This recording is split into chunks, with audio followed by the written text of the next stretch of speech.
Overthinking सिर्फ़ आपके अकेले की परेशानी नहीं है। हर एक दूसरा इंसान कहीं न कहीं ओवरथिंकिंग से परेशान है।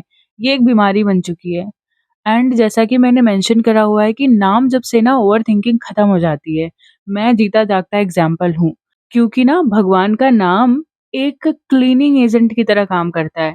जब वो हमारे अंदर जाता है ना, जब वो हमारे माइंड में भगवान हमेशा चलते रहते हैं, तो ओवरथिंकिंग को खुद ही मार देते हैं। इसके पीछे का reason I will discuss later in this video. उसके पहले मुझे आपसे एक बात पूछनी है। सपोज़ आपको नैनीताल जाना है और नैनीताल की खूबसूरती तो आपको पता ही है। अब आपने एक कार बुक किया एंड अब वो कार ना आपको खाई में भी गिरा सकती है, और अगर वो कार सँभल के चली, अच्छा ड्राइवर है उसका, तो वो घुमा करके आपको नैनीताल छोड़ देगा और नैनीताल में फिर आप इतने अच्छे-अच्छे व्यू पॉइंट के मज़े लोगे ना कि क्या ही कहना। ठीक है? अब ये आप पे डिपेंड करता है कि आप खाई में गिरो या फिर नैनीताल देखो। सेम इसी तरह उस गाड़ी की तरह आपके थॉट्स काम करते हैं। अगर वो सही डायरेक्शन में जाएँ तो आपको यहाँ से उठा करके यहाँ ला देंगे, और अगर वो गलत डायरेक्शन में जाएँगे तो आप ओवरथिंकिंग के शिकार हो जाओगे। मैंने एक शॉर्ट भी डाला था कि आप लोगों की ओवरथिंकिंग के नॉर्मल टॉपिक्स क्या होते हैं। तो मैंने वो नोट डाउन कर रखा है, उसके बारे में भी डिस्कस करते हैं। पहले यार, नाम जप से होता क्या है? ओवरथिंकिंग। ज़्यादा सोचने लग जाना, जो चीज़ें होनी ही नहीं है या जो चीज़ें हम मतलब हमारा माइंड ना एक दुनिया बनाता रहता है, जिसमें वर्स्ट केस सिनेरियो चलता रहता है कि यार अगर ये हो गया तो क्या होगा? हमारा जो मन है वो बुरी सी बुरी कहानियाँ बनाता रहता है और हमें डराता रहता है कि करियर में क्या होगा? फ्यूचर में क्या होगा? जो मेरे पास्ट में हुआ है, अगर काश वो ना हुआ होता, काश मैंने वो ना किया होता वो काम जिसकी वजह से मुझे इतनी परेशानियाँ सहनी पड़ रही हैं। जो मेरा लव पार्टनर है सामने वाला, वो साथ मेरे रहेगा कि नहीं रहेगा, फ्यूचर में इसका क्या बिहेव होगा? या फिर अगर जो सिंगल्स हैं, तो वो जो है आने वाला कैसा होगा? मेरे साथ अच्छा बिहेव करेगा या नहीं करेगा? मुझे वो प्यार करेगा भी या नहीं करेगा? मेरे साथ कैसे रहेगा? क्या होगा मेरे साथ? अगर ये चीज़ हो गया तो फिर क्या होगा? यही ओवरथिंकिंग है, ठीक है? और ट्रस्ट मी, कुछ टाइम पहले ना मेरे माइंड में ऐसे ही थॉट्स चलते रहते थे कि पास्ट में वो चीज़ ना हुआ होता तो मेरी लाइफ आज यहाँ नहीं होती, यहाँ होती, ये मेरे साथ होते। फ्यूचर में कैसा होगा? फ्यूचर लोग कैसे आएँगे साथ में? हाँ, वही जो थॉट्स आपके माइंड में चलते हैं, सेम डिट्टो वही मेरे माइंड में भी चलते रहते थे। बट नाउ ट्रस्ट मी, अब वो थॉट्स मेरे माइंड में नहीं चलते हैं। मान लो पहले अगर मेरे माइंड में 10 चलते थे ना, तो अब सिर्फ़ 2 चलते हैं, और वो जो 2 चलते हैं, वो थोड़े टाइम बाद मैं समझ जाती हूँ कि यार इसका कोई मतलब नहीं है, तो इसको रोकना पड़ेगा। अब ये हुआ कैसे? यार जब हम नाम जप करते हैं ना, भगवान का नाम लेते हैं, लाइक हम राधा नाम ले रहे हैं, तो जब हम बोलते हैं राधा, राधा, तो हमारे माइंड में राधा जी की एक पिक्चर आती है, कान्हा जी की एक पिक्चर आती है, मंदिर की एक पिक्चर आती है, या हमारे प्यारे प्रेमानंद जी महाराज की फ़ोटो आ जाती है सामने। तो इससे क्या होता है ना कि जो हमारे माइंड में ऊल-जुलूल बातें चल रही थी ना, वो ख़त्म हो जाती हैं, और फिर ये रिप्लेस कर जाता है। ये हमारे थॉट्स में नाम हमारे रिप्लेस कर जाते हैं, और फिर हमारे थॉट्स में भगवान रिप्लेस कर जाते हैं। और जब यही कंटिन्यूटी के साथ हम बोलते हैं ना, राधा, राधा, या किसी भी भगवान का नाम लेते हैं, तो उनकी पिक्चर कंटिन्यू हमारे माइंड में चलती रहती है, और यही तो रिप्लेस करता है ओवरथिंकिंग। और क्या कोई रॉकेट साइंस थोड़ी है। और जब हम कंटिन्यूअसली इसको करते रहते हैं तो वो हमारी हैबिट बन जाती है, और जब हैबिट बन जाती है तो सीधी बात है, हम ओवरथिंकिंग करेंगे नहीं। और सेम इसी तरह ना मेरा भी ओवरथिंकिंग कम हुआ कि जब जहाँ पे जैसे सुबह जब उठने के बाद ना ये सारे थॉट्स आते हैं, लाइक एक बौछार आ जाती है कि क्या होगा, कैसे होगा, ये हुआ, वो हुआ, तो वो सारी चीज़ें रिप्लेस हो जाती हैं। और एक असली बात बताऊँ, ये सारे थॉट्स तभी आते हैं या जब हम खाली बैठे हुए होते हैं, या सुबह जब सो के उठते हैं, या रात को जब सोने जाते हैं। तो I think these are the best time for meditation या फिर नाम जप।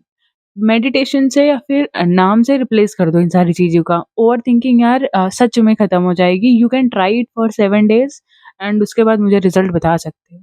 ओवरथिंकिंग ना हमें प्रेज़ेंट में जीने ही नहीं देती है।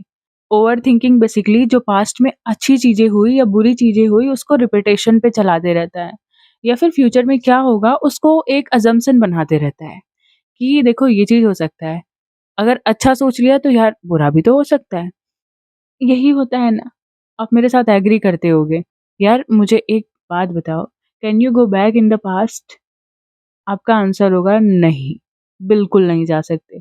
हमारे पास डोरेमोन का टाइम मशीन थोड़ी है। Can you go in the future?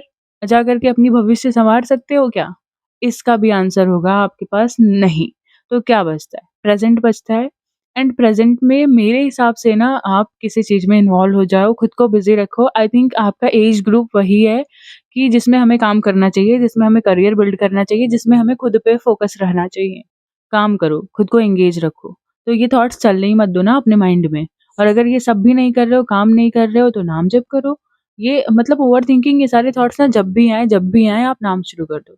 नाम इंटेंशनली लेना शुरू कर दो। आप देखना जब आप नाम लोगे ना इन सब के बाद तो आपका माइंड खुद ब खुद उन बुरे वाले थॉट्स से ना डाइवर्ट हो जाएगा। कोशिश करो यार, fight back for it. Exercise करो, खुद पे काम करो। तो चलो आप लोगों ने जो क्वेश्चन्स पूछे हैं ना उसको डिस्कस करते हैं। ये कई लोगों के सवाल थे कि पास्ट में क्या हो गया, जो हो गया वही याद आते रहते हैं और फ्यूचर में जो होना है या फिर हमें पता ही नहीं है क्या होगा, कौन आएगा हमारे साथ। तो भई अभी मैंने बताया आपको कि you can not go back to the past and as well as you can not go to the future to change anything. तो आपके पास अल्टीमेटली जो बचता है ना दैट इज़ नाउ। जो भी करना है अभी करो। ये जो अभी टाइम है ना ये भी कल को पास्ट बन जाएगा और फिर रिग्रेट करते रहना बैठ कर के कि यार क्या ही करा मैंने। और जो हम अभी टाइम जी रहे हैं ना ये भी कल का फ्यूचर ही था। अरे हाँ, हम तो इस बात पे ज़्यादा सोचते हैं ना कि यार लोगों ने ऐसा मुझे क्यों बोला, मेरी तो गलती ही नहीं थी वहाँ पे। फिर भी लोग मुझे बोल जाते हैं, वही माइंड में चलता रहता है बैक टू बैक। लेकिन यार अब मैं इसको रिप्लेस ऐसे कर पाई हूँ ना कि सामने वाला जितना बोल रहा है, जितना सोच रहा है उसकी थॉट प्रोसेस यहीं तक है। उसकी ना ये बुद्धि इतनी ही काम कर सकती है। वो शायद नहीं जानता है कि सामने वाला हर्ट भी हो रहा है और शायद उसको नहीं पता है कि गलत नहीं करना होता है। तो मैं उसी पे छोड़ देती हूँ कि भगवान जिसके भी कर्मों का जो भी हिसाब करना है ना वो कर लेगा।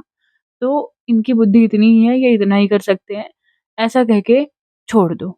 और ना सामने वाले के लिए अपने माइंड में नेगेटिव थॉट्स बिल्कुल मत लेके आना, इससे ना you will feel calm and peace. Next है fear of something in future will go wrong, fear of getting into relationship with wrong person. यार मैंने जस्ट अभी यही बताया ना कि यार हम फ्यूचर को कंट्रोल नहीं कर सकते, हम अभी काम कर सकते हैं, अपने ऊपर काम कर सकते हैं, ठीक है? और जो भी होना है एक थॉट पे जियो, एक लाइन पे जियो, होई ही वही जो राम रचि राखा, को करि तर्क बढ़ावे साखा। इतना सोच करके क्यों परेशान हो रहे हो? मत हो परेशान, जो होना है वो होके रहेगा, even you can not control that. और दूसरा है कि गलत इंसान के साथ रिलेशनशिप में आ जाना इन द फ्यूचर। ये ना ये मेरा भी पॉइंट ऑफ कंसर्न है कि यार अगर ऐसा हो गया तो क्या होगा? फिर मैं कैसे खुद को शांत करती हूँ ना, वही बात कि यार जो लिखा हुआ है ना, जो मेरे कर्मा के हिसाब से जो मुझे मिलना है ना, ये ऑलरेडी डिसाइडेड है, तो मैं क्यों उससे अपना माथापच्ची करूँ? जो भी होगा I will accept it as it is. तो थोड़े टाइम तक मैं परेशान रहती हूँ बट उसके बाद ठीक है, जो होना है लेट इट बी। आखिरी क्वेश्चन है कि लोग हमारे बारे में क्या सोच रहे होंगे, है ना? ये थॉट तो मोस्टली लोगों को परेशान करता है, मोस्टली इवन मुझे भी करता था। बट अगर हम सही हैं या फिर हम गलत हैं ना, वो हम अपने लिए हैं। हमें पता होता है कि हम यहाँ सही हैं और अगर हमें पता है कि हम यहाँ गलत हैं, तो फिर गलत है। उसमें दूसरे क्या बोलेंगे उसका क्यों फ़र्क पड़ रहा है? और दूसरे तो बोलने के लिए ही होते हैं।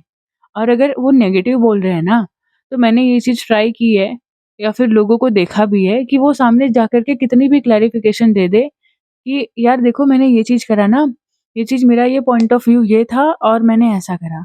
उसके बावजूद भी सामने वाले को जो भी सोचना होगा वो सोचेगा। You can not change them, you can not change their mindset. So इस वीडियो को एक लाइन के साथ एंड करते हैं। What is meant for you is already find its way to you. So keep calm and please I again request you कि नाम जप करते रहो और नाम जप ही है जो सब कुछ सही कर सकता है। ठीक है?